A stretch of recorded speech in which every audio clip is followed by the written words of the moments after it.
Yeah, hello and welcome to another update video about Bitcoin here towards the daily candle close. Quite a red day that was today. Let's see how tomorrow is going to be. On Wednesday we will get our inflation report. So CPI data is coming out.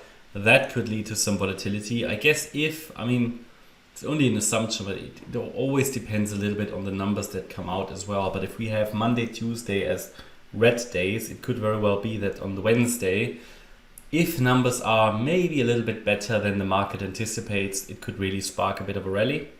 But yeah, that at least we are going to see some volatility on Wednesday. We are still not outside of the local range. What we really need to do is to take out that B wave low there.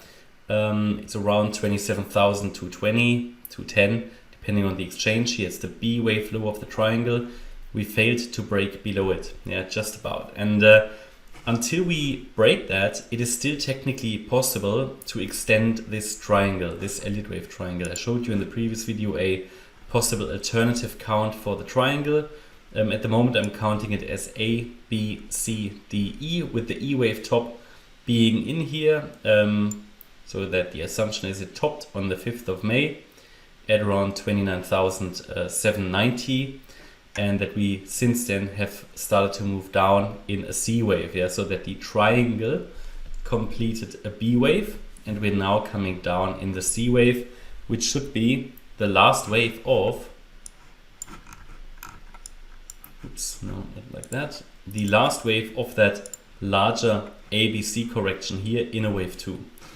And but as I said, until we break below that B wave low, we are technically still in the range, and the triangle can always extend out further. So it could very well be that this currently, the low is a D wave low, the E wave will be here, and the C wave did sit here. So all of that is a very, very likely triangle count as well. But of course, the more we sell off, the lower we go, the more likely is it that the E wave was really the completion here of the triangle, and we're just heading down now in a 5-wave move. What I'd like to see next is really a break out of the range below that B wave low. And if we zoom in a little bit, it is technically possible that this 5th wave is now in. It would be a short 5th wave though, but it's possible. And with that 5th wave, we would have the 3rd wave in, the larger 3rd, then we should get a 4th and a 5th down. So projections currently suggest that the low is not in yet, unless it extends as a triangle. But even then, if it extends as a triangle, then all that will happen is that this B wave will sit here and the C wave will start later.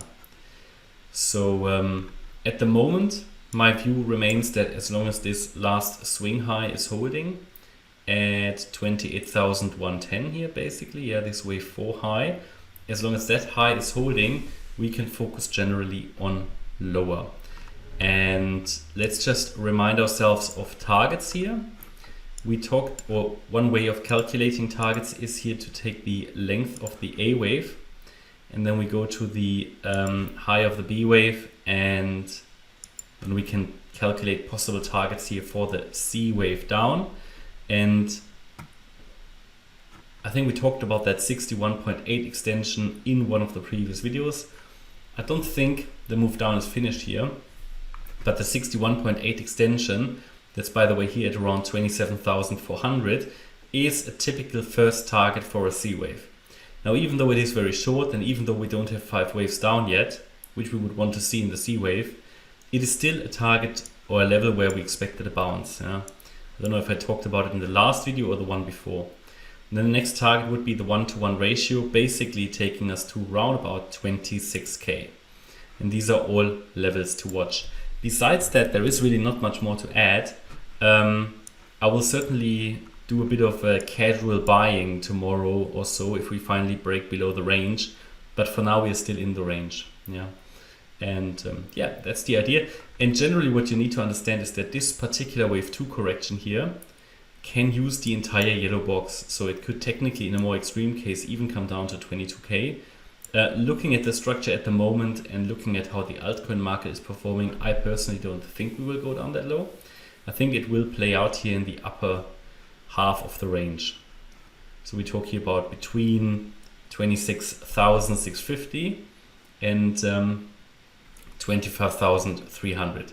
If we break below 25,300, we will have some more support at the golden ratio at 23,950.